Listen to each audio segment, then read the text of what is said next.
ভাইয়া আমি নীলা, সৈকতের ফ্রেন্ড।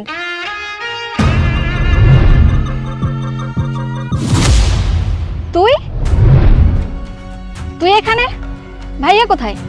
ও, বুঝতে পেরেছি, সৈকত আমাকে বলেছিল গাড়ি পরিষ্কার করার জন্য একজন লোক রাখবে।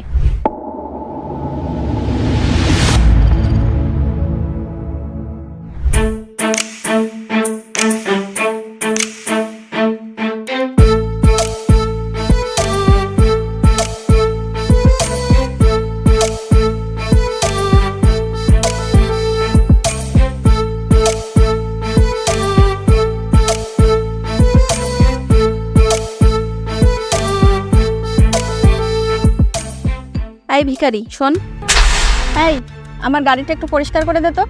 আপনার আমাকে দেখে ভিখারি মনে হচ্ছে? গাড়ি পরিষ্কার করতে বলছেন? এই গাড়ি কার? আপনার? গাড়িতে যখন আমি বসে আছি তাহলে গাড়িটা আমারই। এটা আমার বয়ফ্রেন্ডের গাড়ি। আচ্ছা, আপনার বয়ফ্রেন্ডের গাড়ি? আচ্ছা এসব বাদ দে, তোকে আমি 200 টাকা দেবো, তুই আমার গাড়িটা পরিষ্কার করে দে। আচ্ছা, আপনার কোন দিক থেকে আমাকে দেখে ভিখারি মনে হচ্ছে যে 100-200 টাকায় গাড়ি পরিষ্কার করে দিব? পুরোনো একটা শার্ট পরে আছি দেখে কি আমাকে গরিব খেটে খাওয়া দিনমজুর মনে হচ্ছে? আপনি জানেন আমি কে? আমি কত টাকা রোজগার করি? আপনি আমার সম্বন্ধে কিছু জানেনই না। কি আজব মানুষ আপনি! রাস্তাঘাটে একজনকে দেখলেন আর দেখে বললেন কি গাড়িটা পরিষ্কার করে দেন। এটা কোনো ব্যবহার? তারপরেও আপনি যদি আমাকে ভালোভাবে বলতেন যে ভাইয়া খুব বিপদে পড়েছি, আমার গাড়িটা একটু পরিষ্কার করে দেন, তখন আমি ভেবে দেখতাম যে মেয়ে মানুষ একটা বিপদে পড়েছে, যাই একটু সাহায্য করি। কিন্তু আপনার যে ব্যবহার না, আপনি একটা বেয়াদব ছাড়া আর কিচ্ছু না। শুনুন, টাকা কম বেশি সবারই আছে, টাকা আমারও আছে, কিন্তু আপনার মতো এরকম অহংকার আমার নেই। আপনার মতো মেয়েদের দিকে তো আমি ফিরেও তাকাই না, আর আমাকে বলছেন 200 টাকা দিয়ে গাড়ি পরিষ্কার করে দিতে। এই তুই কোথাকার কোন প্রধানমন্ত্রী নাকি কোনো নেতা? তোর পোশাক দেখলেই তো বোঝা যায় তুই একটা গরিব দিন মজুর। তাও তো আমি তোকে 200 টাকা দিচ্ছি, সারাদিন খেটেও তো 200 টাকা পাস বলে মনে হয় না। আর আমি তোকে শুধু গাড়িটা পরিষ্কার করার জন্য 200 টাকা দিচ্ছি, আর তো কিছু বলিনি। বুঝতে পেরেছি, আপনি এভাবে বুঝবেন না। একটা উল্টাপাল্টা কিছু বলবো, তারপরে বুঝতে পারবেন।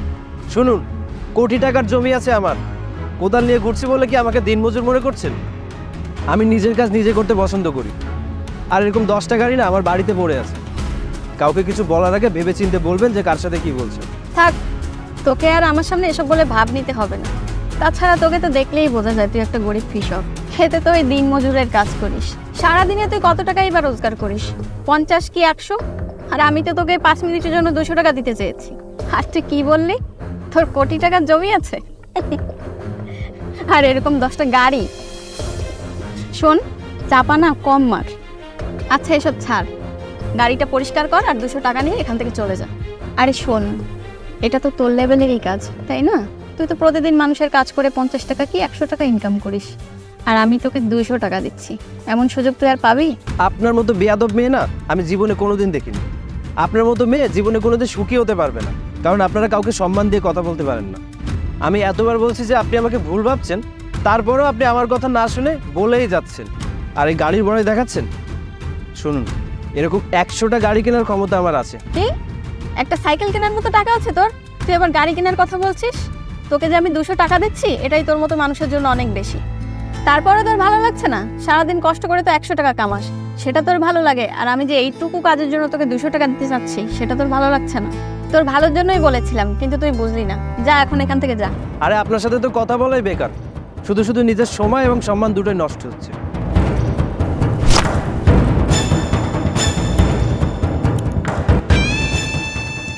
ও আমাকে এসব বলছে? ও তো নিজেই জানে না যে গাড়িতে বসে আছে সেটা আমারই গাড়ি, কিন্তু আমি বললে তো বিশ্বাস করবে না। ছোটুর সাথে বোঝাপড়া করতে হবে, আর ছোটুটাও জানা ওই মেয়েকে নিয়ে ঘুরছে। আমার মান সম্মানটাই ডুবাবে, কিছু বললে তো আবার বাহানা করবে। আজ দেখ, এর একটা ব্যবস্থা করতেই হবে। আরে কি বলছেন? আচ্ছা ঠিক আছে, আমি দেখছি। দূর, কাজটা হলো না। কি ব্যাপার, তুমি এমনভাবে বসে আছো মনে হচ্ছে গাড়ি তুমি ড্রাইভ করবে। নামো।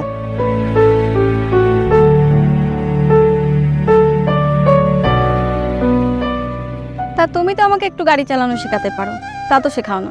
তাহলে আজ আমিও চালাতে পারতাম। আর আমাদের সম্পর্কের কতদিন হয়ে গেল, তুমি আমাকে এখন পর্যন্ত লং ড্রাইভেই নিয়ে গেলে না। আবার শুরু করলে? তুমি জানো এটা কত দামি গাড়ি? আর তোমার তো লাইসেন্সও নেই। রাস্তায় কাউকে মেরে দিলে মামলাটা তো আমার নামেই হবে।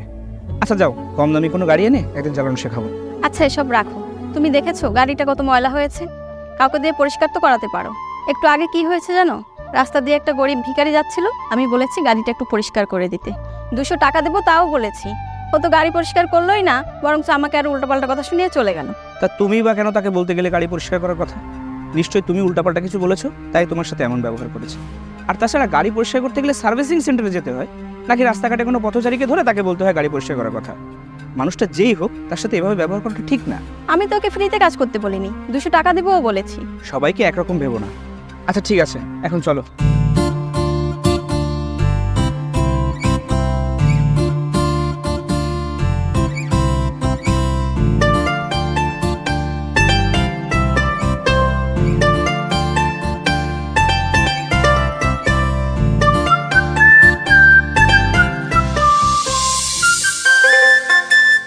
আরে আমি পাঠিয়ে দিচ্ছি। আমার ছোট ভাইটা একটু বাইরে গেছে, ও আসলে তারপরে 5 লক্ষ টাকা পাঠিয়ে দিচ্ছি। সারাদিন ঘুরে বেড়ায় তো। 1 মিনিট, এই শোন, ওই বস্তাটা শেষ কর, পরে বস্তা সারে নে, তারপরে দিবি। আমি কথা বলে আসছি। সমস্যা নেই, ও আসলে তারপরে আমি পাঠিয়ে দিচ্ছি। এই তো এসে গেছে, আমি পাঠাচ্ছি। ওকে, এসে গেছে নবাবটা। সারাদিন মেয়েদের সাথে ঘুরে তারপরে এখন এসছে। আয় আসুন।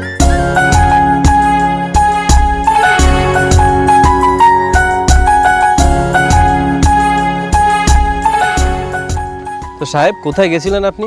আসলে ভাইয়া, ওই যে গতকাল তো তুমি মায়ের ওষুধ আনতে ভুলে গিয়েছিলে, ওটাই আনতে গিয়েছিলাম। আচ্ছা, একটা কথা বলতো, তোর কি মিথ্যা বলতে একটুও লজ্জা লাগে না? আমি তো সেই সকালেই মায়ের ওষুধ নিয়ে এসেছি। সত্যি করে বল, কোথায় গিয়েছিলি? আসলে ভাইয়া, একটা ফ্রেন্ডের সাথে ঘুরতে গিয়েছিলাম। মেয়ে ফ্রেন্ড?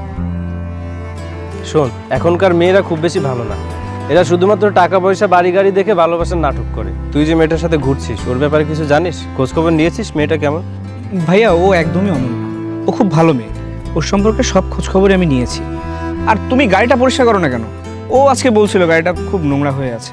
বুঝলাম না, সপ্তাহে 5 দিন গাড়ি তোর কাছে থাকে, তুই পরিষ্কার করে নিতে পারিস না? আমার পরিষ্কার করতে হবে কেন? আর এমনিতে গাড়ি চালাতে খুব একটা আমার ভালো লাগে না, আমার তো শখও নেই গাড়িটাটি চালানোর। যেহেতু গাড়িটা তোরই বেশি প্রয়োজন, তুই পরিষ্কার করে নিবি। আচ্ছা শোন, ওই যে ড্যাশবোর্ডের নিচে দেখবি 5 লক্ষ টাকা রাখা আছে গাড়িতে, যা, যে শুভ্র ডিএসকে দিয়ে, ডিএস কোম্পানিতে যা। ঠিক আছে, কিন্তু তুমি যাবে না? না না, এদের সাথে একটু কাজ বাকি আছে, একটু করে তারপরে বাড়িতে এসে ভাত খাবো। তুই এক কাজ কর, যা দিয়ে বাড়িতে এসে ভাত খাবি, যা। আচ্ছা ঠিক আছে ভাইয়া। আজকালকার ছেলেরা শুধু মেয়ে নিয়েই ব্যস্ত থাকে, বুঝবি, একদিন ঠিকই বুঝবি।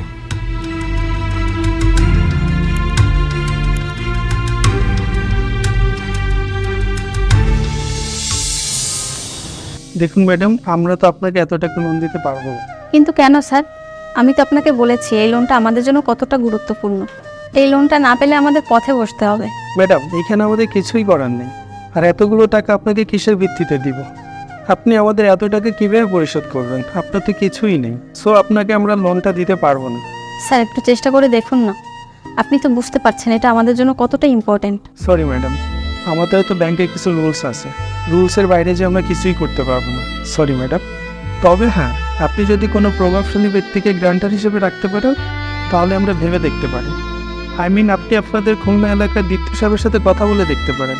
উনি প্রভাবশালী এবং ভালো মনের মানুষ, উনি সবাইকে টাকা দিয়েও সাহায্য করেন। আপনি যদি আপনার লোনের গ্রান্টার হিসেবে ওনাকে আনতে পারেন, তাহলে আমাদের ব্যাংকের লোন দিতে কোনো সমস্যা নেই। আচ্ছা, ধন্যবাদ স্যার, তাহলে আমি আসি।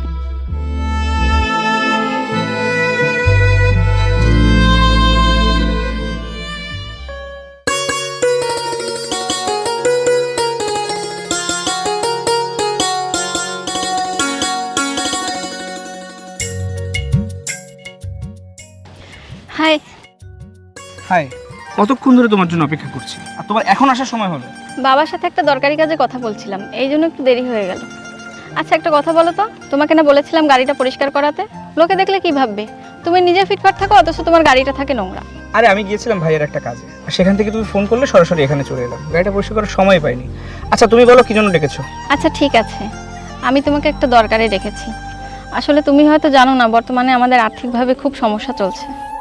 এখন একটা লোন না নিতে পারলে আমাদের রাস্তায় বসতে হবে, এছাড়া কোনো উপায় নেই। এত ঋণ নেওয়া হয়ে গেছে যে ঋণটা পরিশোধ করতে না পারলে আমাদের বাড়িটাও থাকবে না।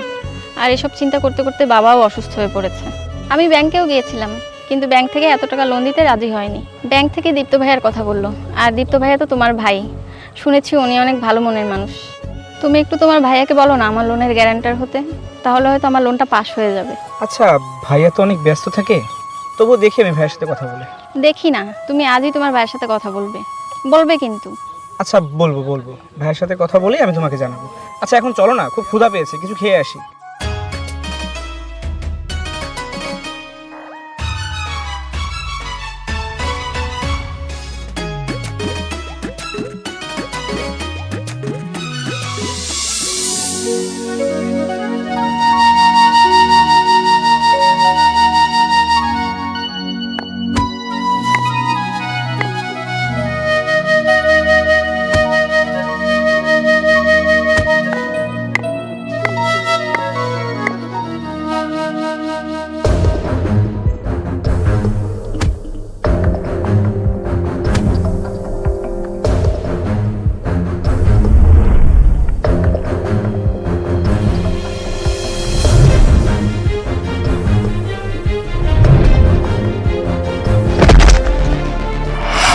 কি হলো? এ বিকি, আয়। রাজু, রাজু, এই পানি নিয়ে যা। হ্যাঁ, যাচ্ছি।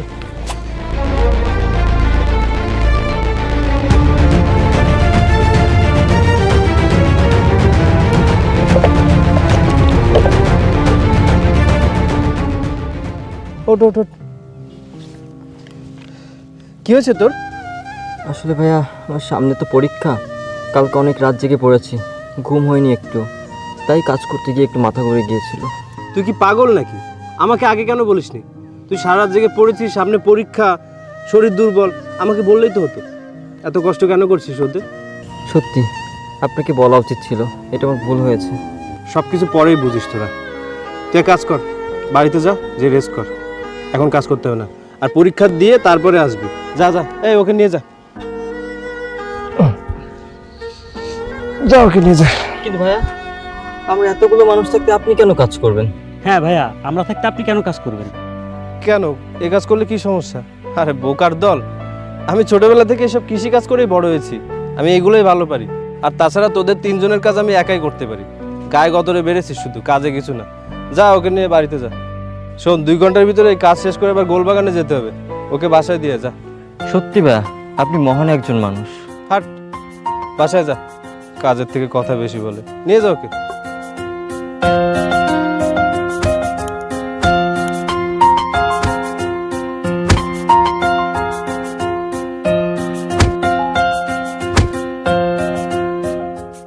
এই পাশ আর এই পাশ মিলে সব জায়গায় তো ভালো অবস্থা এবার। হ্যাঁ ফলন ভালোই আছে, দেখ চারিদিকে শুধু সবুজ আর সবুজ। হ্যাঁ, এবার ভালোই ফলন হয়েছে। শোন, ধান কাটার পরে কিন্তু এবার তরমুজের চাষ করতে হবে। হয় ভাই।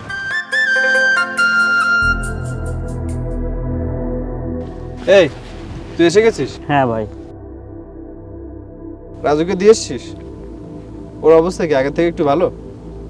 তা তোর আবার কি হলো, তুই এভাবে বসে পড়লি কেন? কি হয়েছে তোর? না কিছু না ভাই। মন খারাপ?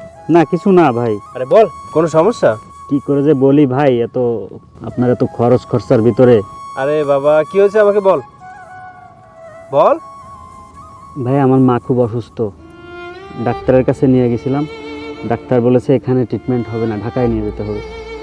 ঢাকায় ট্রিটমেন্ট করতে তো অনেক খরচ, আমার মাকে মনে হয় বাঁচাতে পারবো না। তুই কি পাগল? এত বড় সমস্যা তুই আমাকে কেন বললি না? তোর মা মানে তো আমারও মা, তাই না? তুই আমার কি, তুই আমার ভাই না? তোর মা টাকার অভাবে বিনা চিকিৎসায় থাকবে আর আমি দাঁড়িয়ে দাঁড়িয়ে দেখবো?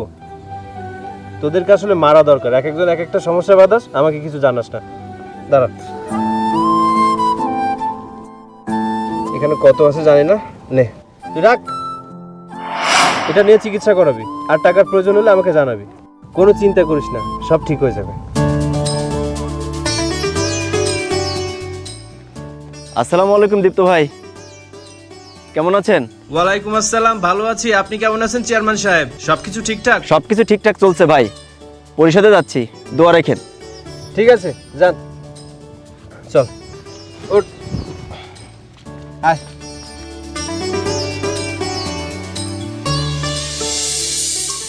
আরে 15 লক্ষ তো পাঠিয়ে দিয়েছি, ওই 5 লাখও আজ পাঠিয়ে দিতাম, ব্যাংক তো বন্ধ, না হলে ম্যানেজার এসে নিয়ে যেত।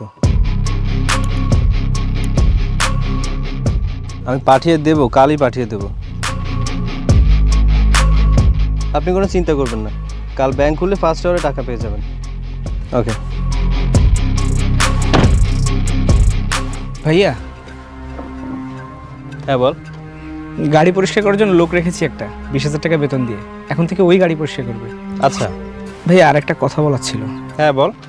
ভাইয়া, আমার যে বন্ধুটা আছে না, ও ব্যাংক থেকে একটা লোন করাতে চায়। তুমি যদি একটু গ্যারান্টার হয়ে ব্যাংক ম্যানেজারকে একটু বলে দিতে, তাহলে লোনটা হয়ে যেত। তোর সে মেয়ে ফ্রেন্ড তো? আচ্ছা এক কাজ কর, ওকে আসতে বল এখানে, আমি কথা বলছি। এক্ষুনি এখানে? হ্যাঁ এখানে আসতে বল, সমস্যা কোথায়? শোন, আমার হাতে কিন্তু বেশি সময় নেই, ওকে তাড়াতাড়ি আসতে বল। আচ্ছা ঠিক আছে ভাইয়া।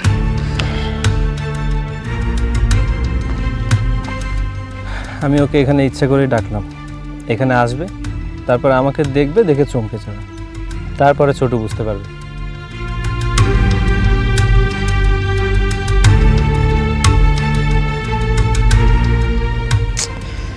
ভাইয়া এখানে মোবাইলে রিচার্জ করা যাবে? আচ্ছা একটা নাম্বার লিখুন, 0177।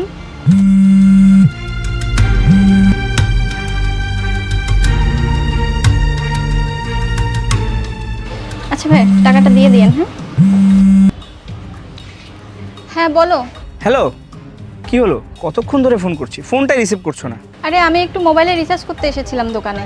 আচ্ছা শোনো, ভাইয়ের সাথে তোমার লোনের ব্যাপারে কথা হয়েছে, ভাইয়া গ্যারান্টার হতে রাজি হয়েছে, কিন্তু তোমাকে তো এক্ষুনি আসতে হবে, আর এসে সরাসরি ভাইয়াকে বলো, ভাইয়া একটা ব্যবস্থা করে দিবে।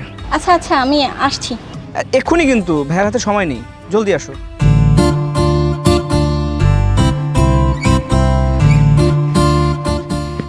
ভাইয়া ওকে বলে দিয়েছি, এক্ষুনি আসছে।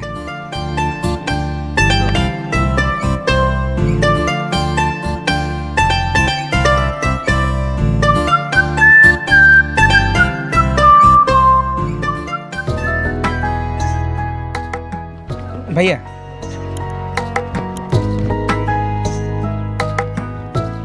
সৈকত কোথায়? তোমার ভাইয়া কোথায়? এই তো সামনেই দাঁড়ানো, চলো। আর হ্যাঁ, ভাইয়ের সামনে একটু কম কম কথা বলবে, আমি নিজেও ভাইয়ের সাথে কম কম কথা বলি, ঠিক আছে? আচ্ছা ঠিক আছে চলো। হ্যাঁ চলো। এই রে, একটা ইম্পর্টেন্ট কল এসছে, তুমি একটু ভাইয়ের সাথে গিয়ে কথা বলতে লাগো, ভাইয়ের সামনেই দাঁড়ানো আছে, আমি কথা বলেই চলে আসছি।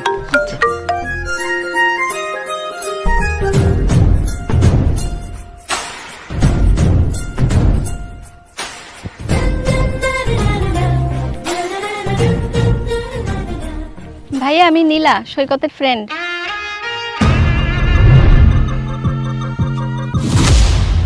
তুই তুই এখানে? ভাইয়া কোথায়? ও বুঝতে পেরেছি, সৈকত আমাকে বলেছিল গাড়ি পরিষ্কার করার জন্য একজন লোক রাখবে, তাহলে তোকেই রেখেছে বুঝি। সেদিন তোকে বারবার বলেছিলাম গাড়িটা পরিষ্কার করতে, কিন্তু তুই শুনলেই না। দেখ তোর কপাল, আজকে সেই গাড়িই তোর পরিষ্কার করতে হচ্ছে। তুই তো সেদিন খুব বড় বড় কথা বলেছিলি, তোর গাড়ি আছে, তুই কোটিপতি, কিন্তু তোর পোশাক দেখলেই তো বোঝা যায় তুই একটা দিনমজুর। তোর মতো ছোট লোকের সাথে সেদিন কথা বলেছিলাম, এটাই তোর কপাল। তোর মতো ছোট লোকের সাথে কথা বলতেও আমার ঘৃণা লাগে। নীলা, তুমি কাকে কি বলছো? তোমার সাহস কি করে ভাইয়ের সাথে এভাবে কথা বলার? কি? এটা তোমার ভাই? তোমার মাথা ঠিক আছে? তুমি নিজেকে দেখো আর ওকে দেখো। হ্যাঁ, উনি আমার ভাই। ওকে দেখে তোমার কোন দিক থেকে ভাইয়া মনে হচ্ছে? পুরাই একটা গাইয়া, মনে হচ্ছে ক্ষেত থেকে উঠে এসেছে। আর এই তো সে, সেদিন আমি যাকে গাড়ি পরিষ্কার করতে বলেছিলাম। তোমার কি মাথা ঠিক আছে? তুমি ভাইয়াকে বলেছিলে গাড়ি পরিষ্কার করার কথা, আরে এই গাড়িটা তো ভাইয়ারই। আর তুমি জানো সে কত সম্পত্তির মালিক, তার কত টাকা? আর ভাইয়া তুমিও সেদিন কেন বলোনি যে ও তোমার সাথে খারাপ ব্যবহার করেছিল? আরে তোমাকে যে দামি দামি শপিং করে দিই, এমনকি হাতে যে মোবাইল ফোনটা যেটা কিনে দিয়েছি, এই সব কিছুই আমি করি শুধুমাত্র ভাইয়ের টাকায়। আমি শুধু তোকে ওর আসল রূপটা দেখাতে চেয়েছিলাম, আমি তখন যদি কিছু বলতাম তাহলে তুই বিশ্বাস করতিস না, এজন্য আমি চুপচাপ ছিলাম। আমি চেয়েছিলাম যে তুই নিজের চোখে সব কিছু দেখ। শোন, মানুষ চেনা খুব কঠিন ব্যাপার, আর তোমাকে বলছি শোনো, তোমাকে আমি বারবার বলেছিলাম না পোশাক দেখে মানুষকে বিচার করো না। এখন তো বুঝতে পারছো কে আমি আর আমার কত টাকা আছে। তুমি তারপরেও আমাকে যা না তাই বলছিলে, এমনকি আমার গাড়ি আমাকে দিয়েই পরিষ্কার করাতে চেয়েছিলে। শোন ছোট, আমি তোকে বলেছিলাম না এখনকার মেয়েরা খুব একটা সুবিধার না, এরা শুধু টাকা চেনে, যার কাছে বাড়ি গাড়ি টাকা পয়সা আছে তার সাথে সম্পর্ক স্থাপন করে। তোর কাছে যদি টাকা পয়সা না থাকতো তাহলে আমাকে যেভাবে অপমান করেছে তোকেও সেভাবে অপমান করতো। সরি ভাইয়া, আমি সেদিন বুঝতে পারিনি যে আপনি ওর বড় ভাইয়া। আসলে আপনার পোশাক আশাক এমন ছিল যে আপনাকে দেখে মনে হচ্ছিল আপনি খেতে কামারে কাজ করেন, কোনো দিন মজুর। ছি, তোমার চিন্তা ভাবনা এত নিচ তা আমি আগে জানতাম না। তুমি একজন মানুষের পোশাক দেখে তাকে বিচার করো। আরে একটা মানুষ যতই গরিব হোক তার সাথে এভাবে ব্যবহার করাটা ঠিক না। না জেনে কাউকে এভাবে অপমান করাটা একদমই উচিত নয়। আরে পোশাকে কি যায় আসে? কে কতটা ধনী সেটা নির্ভর করে কার অ্যাকাউন্টে কত টাকা আছে, কার কয়টা দামি বাড়ি আছে, কার কয়টা দামি গাড়ি আছে। পোশাক দেখে এসব বোঝা যায় নাকি? ময়লা পোশাক দেখলেই মানুষকে গরিব মনে হয়, তাই না? ময়লা তো পোশাকে থাকে না, ময়লা থাকে তোমাদের মতো অহংকারী মানুষের মনে। বুঝতে পেরেছো? শোন ছোটু, এই দুনিয়ায় যার কিচ্ছু নেই তার কেউ নেই। ভাঙা সিন্ধুকে কেউ যেমন টাকা রাখে না, নষ্ট গড়ির যত্ন তেমন কেউ নেয়ও না। এই সিম্পল হিসাবটা যদি না বুঝিস তুই থাক ওর সাথে, আমি গেলাম। আরে ভাইয়া, কোথায় যাচ্ছ তুমি? কেমন কথা বলছো? আমি যদি আগে জানতাম যে ওর চিন্তা ভাবনা এত নিচ তাহলে আমি ওকে অনেক আগেই ছেড়ে দিতাম। ও তোমাকে অপমান করেছে, ওর সাথে আমার কোনো সম্পর্ক নেই। হ্যাঁ চলো। সরি সৈকত, আমার কথাটা শোনো। তোর আর কোনো কথাই আমি শুনবো না। যে আমার ভাইকে অপমান করতে পারে তার সাথে আর 1 মিনিটও না। ভাইয়া চলো। ভাইয়া, তুমি আমাকে আগে কেন কিছু বলনি? আরে আমি তো জানতাম যে তুই এইসব কিছু শোনার পরে ওকে ছেড়ে দিবি। আচ্ছা যাই হোক, বাদ দে, বাড়িতে চল, গরম গরম ভাত খাবো। আর গাড়ি?